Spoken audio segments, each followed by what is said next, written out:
Yo, what the hell is up with these dudes? Are there any good guys left?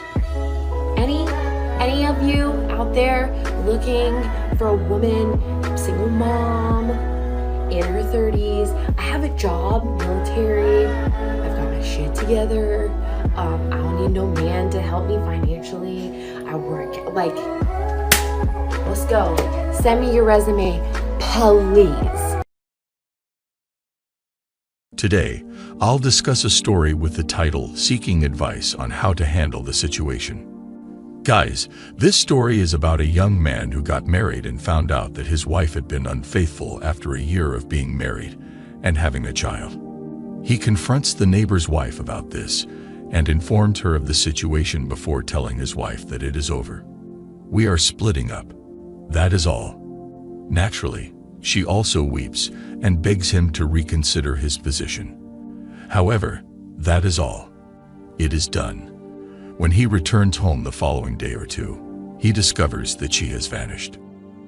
She completely flees with the neighbor, the man she was having an affair with, and leaves their 6-month-old child behind. There, abandoned in the crib, crying and all. Excellent mother. So, she leaves his life, and he moves on and takes care of his son on his own. 10 years later, completely out of the blue, he receives an email from her asking to see her son and get her family back. Isn't all of that crazy? Also, you'll see what happens here, of course. And I'm doing this for you guys to see. Unfortunately, couples today either get divorced or separate. The fact that a lot of great men out there are great fathers who do everything they can for their children, but they can also have really bad mothers is really unfortunate. But generally, the courts will award custody to the mothers, even if they are awful mothers in some cases. The children will always go to the mother. Therefore, it is truly bizarre that this continues. Therefore, I'm telling you this story to serve as an illustration of a great father and a terrible mother. Additionally, feminists frequently rant about equality, equal rights, and everything else. To get you started, here is something. Equality and rights for all. What about? The mother does not always accompany the children because there are excellent fathers out there who are superior to mothers. This story begins with me, a 34-year-old male, and my ex-wife, a 35-year-old female. He refers to her unfaithful partner as AP, and they call her M. My wife and I got married in 2009. 2010 marked our baby's birth. A flirtatious text message appeared on her phone in November 2010 while she was asleep. It was our neighbor, according to what I saw on her phone. I went through every message, including texts, photos, sharing, and even planned meetups. From the first week of our marriage, this was going on.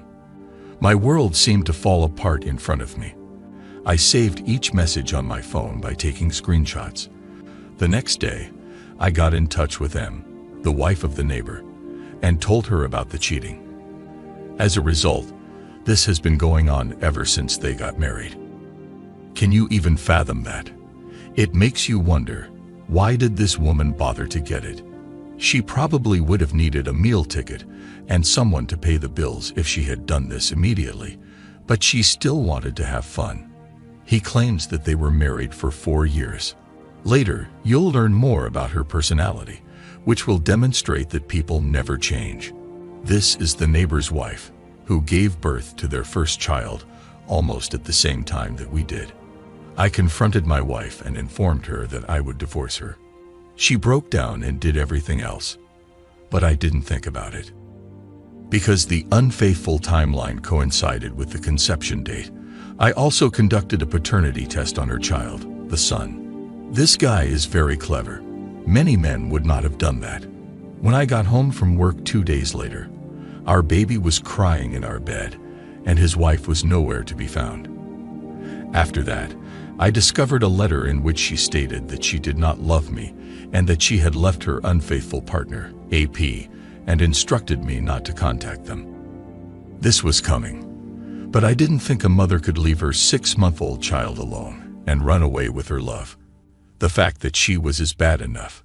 She was unfaithful to this man from the first week they were married, which was bad enough, but the fact that she just left her 6-month-old child is beyond reproach. The infant is alone in the house crying. The kid could go through anything, right? There, an absolute sociopath. After that, I went to M's home. Her husband had sent her the same letter. She was going through postpartum depression, and I felt sorry for her. She was left alone after giving birth just a few months earlier.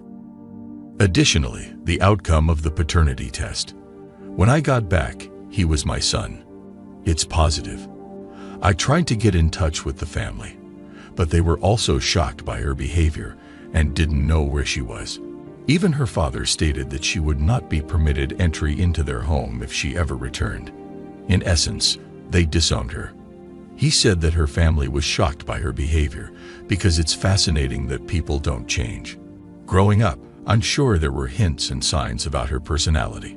People, for example, think, that kind of makes sense when someone does something outrageous like this.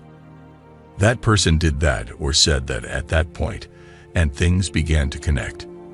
Because of this, guys, if you want to know who someone is, you need to always pay attention to what they say, what they do, and especially what they do.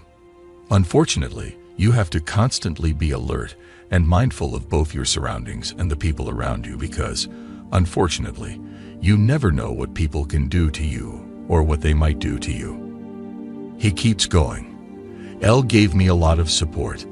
Later, you have to discover that L means M, his neighbor's wife. I'm just going to say that M was very supportive going forward to avoid confusion. He started coming to my house to watch the kids and even feed them, hurting both of us as time went on. We were family-like. She was only known to my son as a mom because he called her that. Additionally, we decided to go on dates. A year later, we got engaged, and we got married in 2013. In 2015, we welcomed our first child. We frequently talked about our ex-partners and how they frequently treated us disrespectfully. But I think the story is great. This man has sorted out his life. He started with a neighbor who is unquestionably funny, interesting, and has a great relationship. As a result, I find that amazing. Again, it shouldn't come as a surprise because the only reason she was contacting me was to get money. That is all. Additionally, she will undoubtedly lack the funds to hire an attorney because lawyers need to be compensated, and she is undoubtedly earning minimum wage.